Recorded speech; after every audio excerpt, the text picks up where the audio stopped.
Hi, let's talk about At World's End.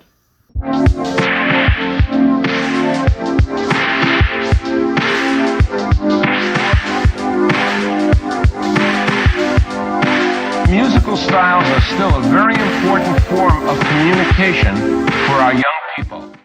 In 2007, the third installment of the Pirates of the Caribbean franchise was released. Just like the first two films, this was directed by Gore Verbinski. Many people will also know his name from Ringo and Mouse Hunt, but 90s punk fans will also know that he directed a handful of music videos for Bad Religion. Likewise, the majority of the cast returns for the third film. Johnny Depp, Orlando Bloom, Keira Knightley, Jeffrey Rush, Jack Davenport, and Bill Nighy. But in this installment, we get a few new faces who help give the story a grander sense of scale.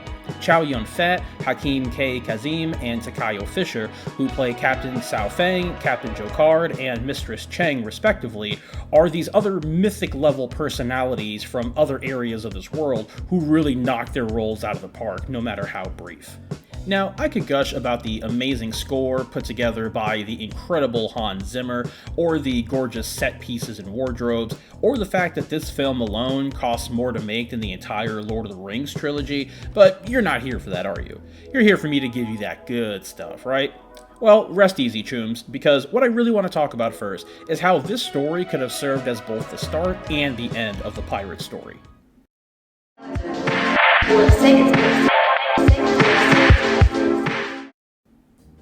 There's a lot of character development and plot events that happen during the first two films of the story, but this one was put together so well that even if you've never seen the other two, you can jump right in and get nearly 100% of everything that's being talked about or the events taking place in general. The film starts by clearly showing you the big threat. The pirates and their allies are being rounded up and executed, and that the song has been sung.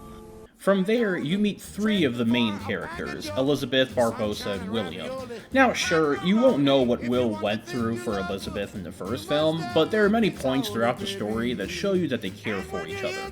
And they both get into much more insane shit than they did in the first film, so in a way the backstory isn't even really needed. And besides, with the dialogue they share, you can easily plug in the information for yourself. Likewise, we get enough time with Barbossa and his arguments with Jack that you fully understand how much of a powerhouse this guy is, and that he likewise wants the pearl. When they finally reach Davy Jones' locker and locate Jack, Jack's intro alone is more impressive than his first entrance in the first film. Everything you've come to learn about Jack's personality and mannerisms in the first two carry over perfectly, and thus you never miss a beat with this character. That extends right down to the compass, which in the first film it was a large mystery, and it comes around here again in a way that you can 100% understand with no prior context. Davy Jones, his heart and his ship, though introduced in the second film, has a sort of newish introduction here, in that the heart and his backstory are given much more time to shine and just general context.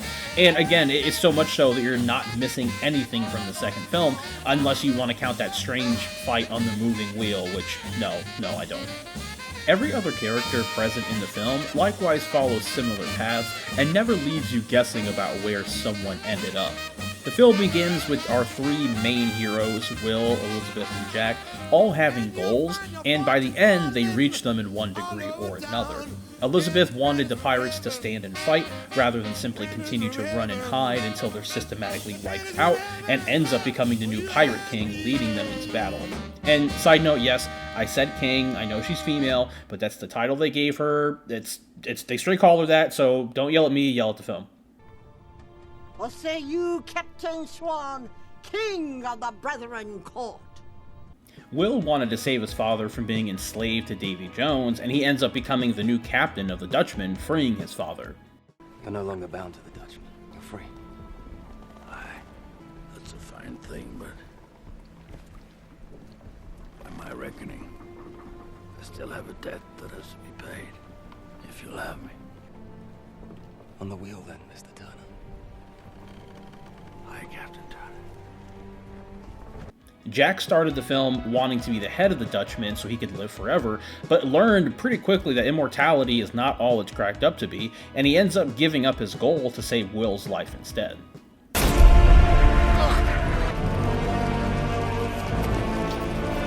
All this to say, the writing and storytelling was nearly as perfect as the first film, and it's a real shame people don't discuss that more. The conversation seems to usually be either people glorifying the first film, or utterly tearing apart the fourth and fifth film. Now, I'm not saying that hate isn't warranted, but that's outside of this point. And really, if there's one thing I had to choose for being my ultimate favorite thing about this film, it's how they handled Davy Jones. And I'm not talking about the absolutely fantastic CG and mocap done, I'm talking about the raw performance and motivations.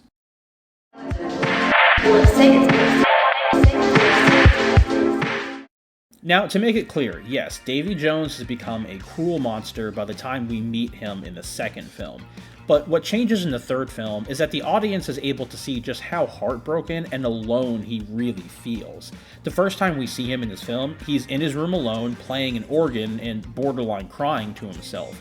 Clearly, despite all of the battles and all of the pirate chasing he and his crew get up to, Davy Jones really doesn't seem into it, and he's simply acting out his feelings. When Will meets him on Beckett's ship, he straight admits that he loved Calypso and she lied and betrayed him.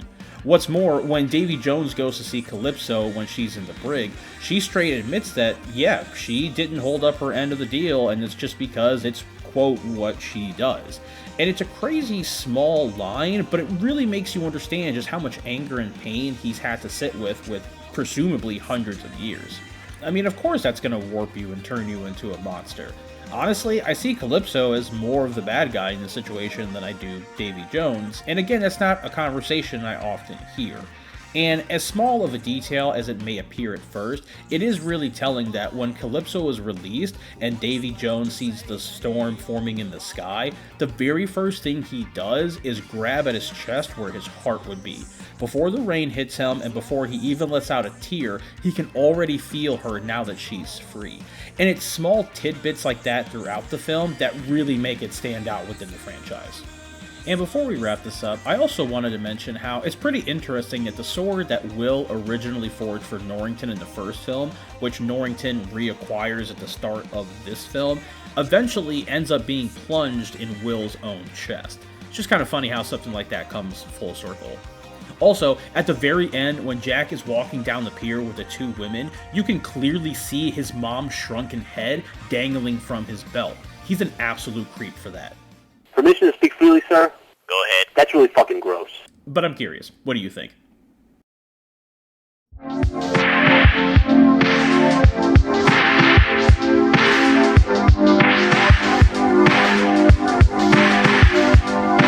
Musical styles are still a very important form of communication for our young people.